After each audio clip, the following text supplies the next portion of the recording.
This is my brother's tent in the Himalayas. And my name is Balázs Klein, and I'm going to talk about the social cage, the determination of socioeconomic factors in our life. So this is my brother's cage in the Himalaya, and he's a professional mountain climber.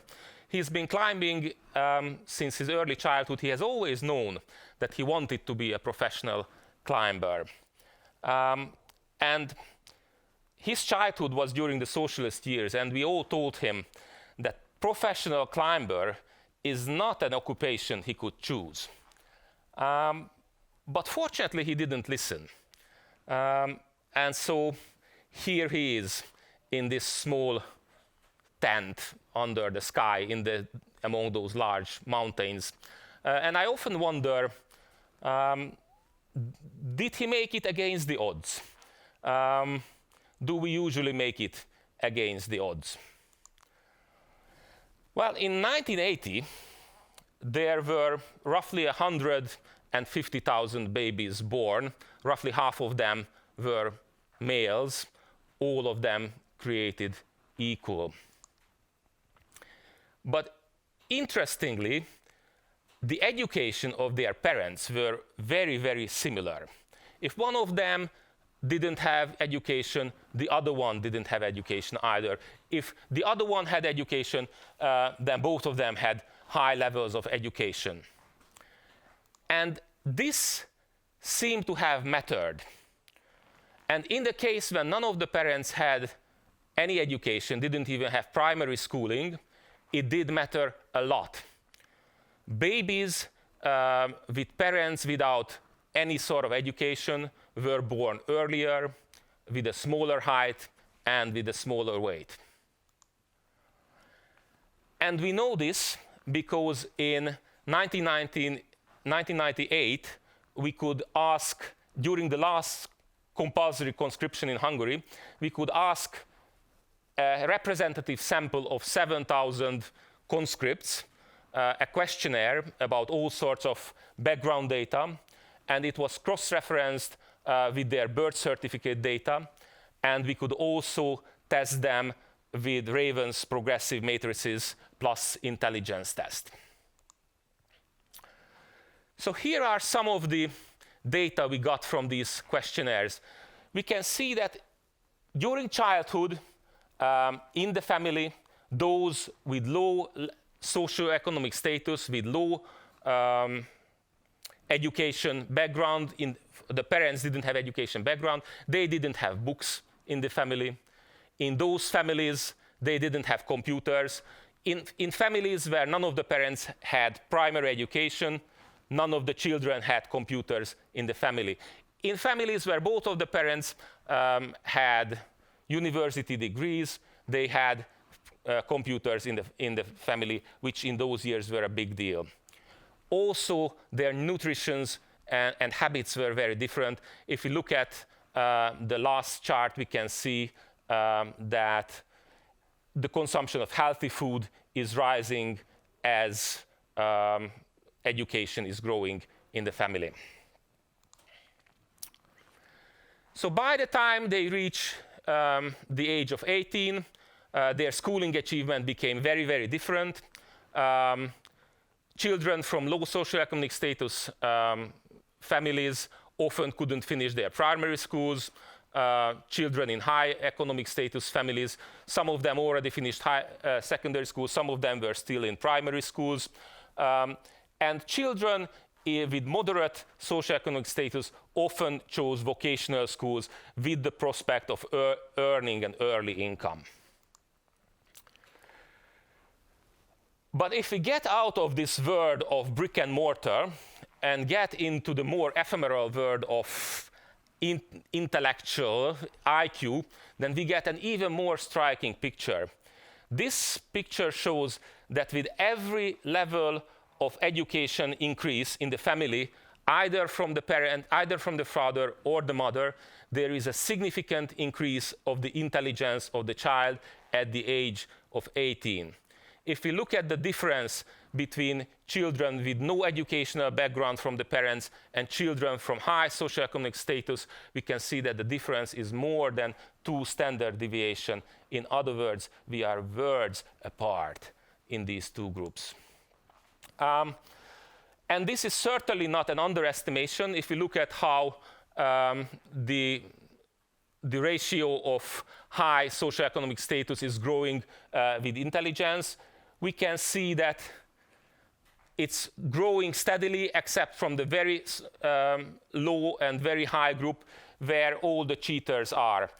Intelligent children with high socioeconomic status knew that this was not the place to show off with their intelligence. So what do we have? We have a cycle of regeneration of socioeconomic status with before birth effects, early childhood effects, and then schooling, and then intelligence. And this would all regenerate socioeconomic status in the family.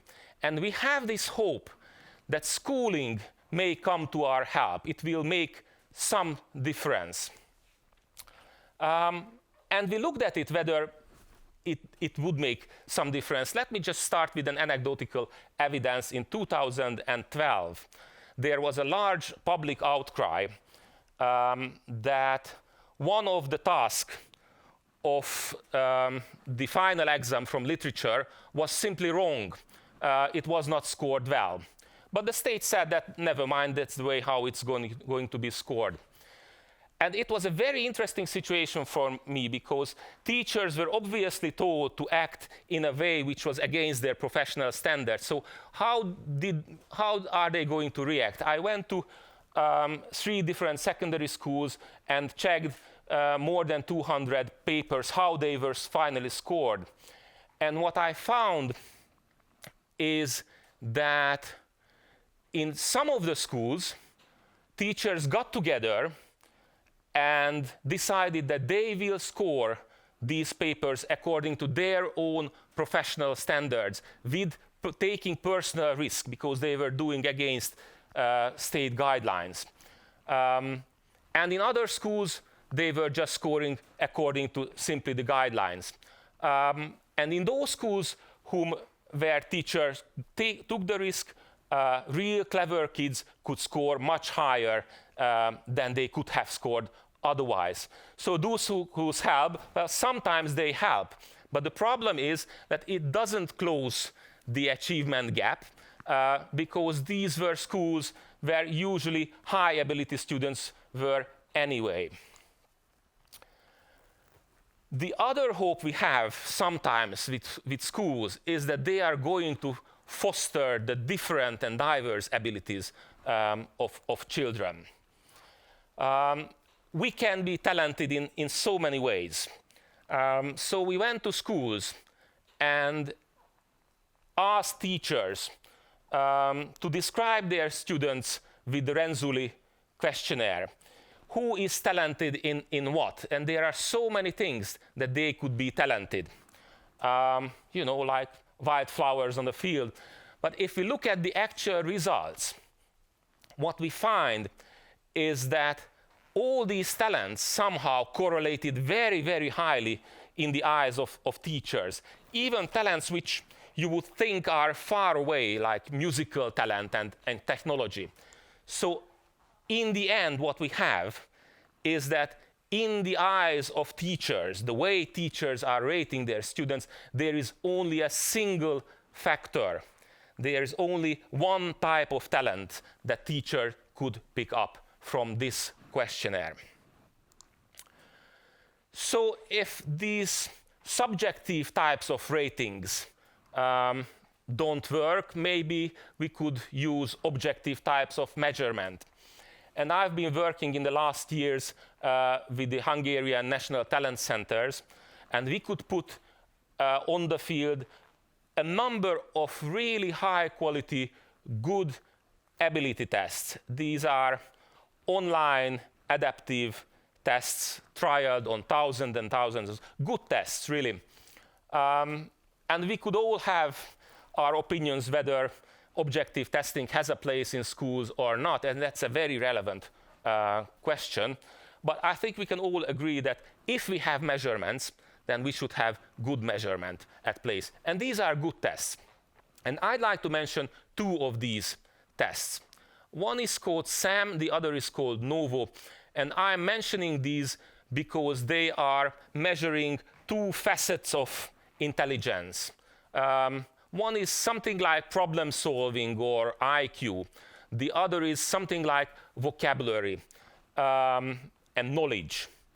And they are supplementing each other because for the vocabulary test, the only thing that helps you to score right is prior knowledge. For the problem solving test, prior knowledge does not help you at all. These are how the task would look like. The upper one is the problem solving questionnaire. The lower one is the vocabulary scale. And so let's see the results. We went and tested a large number of children. More than 14,000 children were tested with these two tests at the age of 10. And we get the picture that we are expected. There is a 0.5 correlation between the two variables, between problem solving and vocabulary, NOVO and SAM. There's nothing new about it. Children are different in many ways. If we had more tests, we would have the same sort of pictures. Now let's see how do we stand with schools. So schools are obviously, the school averages are obviously created from children's averages. And if we look at how schools average are correlated in these two areas, we could see that it's roughly the same as children's averages. Except it's not at all. If we look at how school averages are combined, we can see that there is some force which drags people to the meridian of this chart. And kids do not seem to choose schools by their ability. There is some other factor there which determines which schools kids go. And so in the end, if we look at how school results are correlated, we see that schools results are correlated by 0.8, which means that while children are different in many ways, schools are different in only one way. 0.08 means that there is a single factor there. So what is this factor that schools are different in? Well, if we just compare school performance in those two tests with the real estate price of the school's area, which is a very, very rough measurement of socioeconomic status, we get a correlation of roughly 0.5, which is a very high correlation considering how bad the measurement is real estate price in school area. In a certain, it's in a given county or in a given district, and we all know that within a county there could be very different socioeconomic status there.